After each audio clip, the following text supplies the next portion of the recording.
എന്റെ പ്രിയപ്പെട്ട ഉമ്മമാരെ, പഴയ കാലത്തിന്റെ പ്രതാപത്തിൽ കൈവിട്ടുപോയ സൂറത്ത് യാസീനെ തിരിച്ചു പിടിക്കാൻ കഴിയണം, ഹദ്ദാദിനെ തിരിച്ചു പിടിക്കാൻ കഴിയണം. സായാഹ്ന സമയത്തിൽ സുബ്ഹാനല്ലാഹി വബിഹംദിഹി സുബ്ഹാനല്ലാഹിൽ അലീം വബിഹംദിഹി അസ്തഗ്ഫിറുല്ലാഹ്, അത് ചെല്ലാത്ത പരിചയമില്ലാത്ത നാവുകൾ ഉണ്ടായിരുന്നു. സായാഹ്ന സമയമാകുമ്പോ പള്ളികളിലും വീടുകളിലും ഇതിങ്ങനെ ചൊല്ലിക്കൊണ്ടിരിക്കുമായിരുന്നു.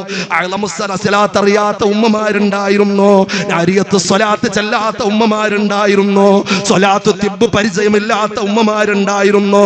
അങ്ങനെ വീട്ടിന്റെ അകത്തളം എത്ര മനോഹരമായിരുന്നു! സ്വലാത്ത് കൊണ്ടും വിശുദ്ധമായ ഖുർആൻ കൊണ്ടും അള്ളാഹുവിന്റെ അദ്കാറുകൾ കൊണ്ടും വസന്തപൂർണമായ അരമനയുടെ അകത്തളം. ഇന്ന് അതൊന്നും ഇല്ലാത്തത് കൊണ്ട് കലാപക്കളരിയായി. ഉണ്ണാനുണ്ട്, ഉടുക്കാനുണ്ട്. വിശാലമായ പറമ്പിൽ 5000 സ്ക്വയർ ഫീറ്റിന്റെ വീടുണ്ട്. എന്റെ പ്രിയപ്പെട്ടവരെ, 2-3 നിലയുണ്ട്. പക്ഷേ ഒരു ദിവസം സമാധാനത്തിൽ ആ വീട്ടിൽ കിടന്നിട്ടില്ല. തർക്കവും ഭൂകമ്പവും ആ വീട്ടില്. മക്കൾക്ക് വാപ്പാനെ കണ്ടൂടാ, വാപ്പായ്ക്ക് മക്കളെ കണ്ടൂടാ. സഹോദരങ്ങൾ തമ്മിൽ കത്തിക്കുത്ത. 1 സെന്റ് ഭൂമിക്ക് വേണ്ടി കലാപമാ കോടതി കയറുകയാ. ഉമ്മാനെ കഴുത്തിറക്കുന്ന മക്കള് വന്നില്ലേ? വാപ്പാനെ കുടിച്ചു മൂടുന്ന മക്കള് വന്നില്ലേ?